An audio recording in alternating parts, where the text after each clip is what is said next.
When you first land on Penny Finance, the design immediately feels approachable, almost as if it's tailored to ease the anxiety many people have when dealing with money. The website positions itself not just as another budgeting tool, but as a financial literacy platform, especially aimed at women and people new to financial planning. Signing up is simple, and after creating an account, you're guided into a dashboard that feels more personal compared to many other fintech apps. The focus is not only on tracking money, but also on educating users through clear breakdowns of financial terms and personalized insights. Exploring the features, Penny Finance gives you a full picture of debt, savings, and investment opportunities. The debt payoff tool is one of the highlights, showing different strategies like Avalanche or Snowball, and even calculates how much interest you'll save by paying earlier. The investment education sections stand out because they avoid complicated jargon and instead explain concepts in a way that someone completely new can grasp. However, it's worth noting that while Penny Finance provides education and recommendations, it doesn't directly let you trade or invest from the platform. This may be a downside if you're expecting an all-in-one app where you can take immediate action on your money. The subscription model might also raise eyebrows. While some content is free, the most valuable and in-depth features are locked behind a paywall.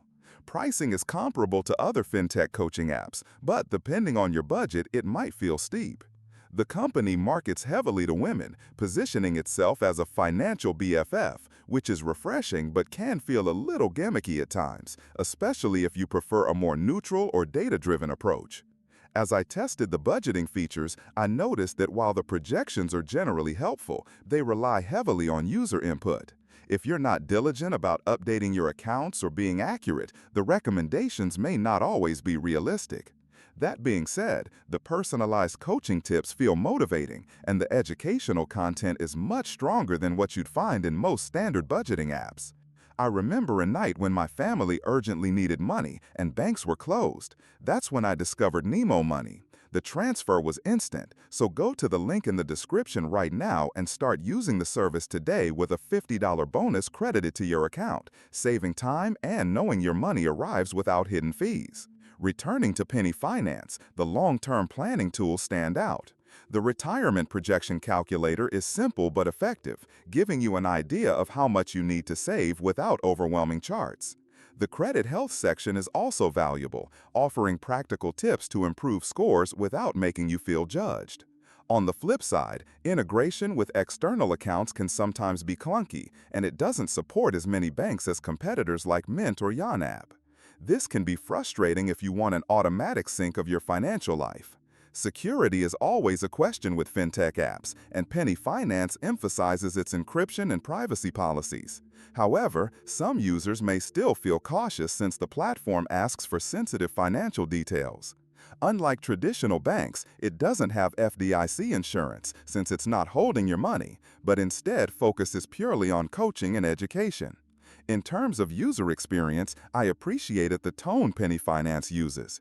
It avoids scare tactics, which many financial apps lean on, and instead builds confidence by showing you that even small steps matter. That said, if you're already financially savvy, you may find the content too basic and the advice repetitive. For beginners, though, this simplicity is exactly what makes it appealing. Overall, Penny Finance succeeds in making financial literacy less intimidating, especially for first-time savers and investors. Its strengths are in education, motivation, and debt payoff planning. The drawbacks come in limited integrations, reliance on manual input, and the subscription cost, which might not feel justified for advanced users. Still, for those who want a supportive guide without being bombarded with complex charts, this app delivers on its promise. If you found this review helpful, don't forget to hit the like button and subscribe to the channel for more honest fintech reviews and user experiences.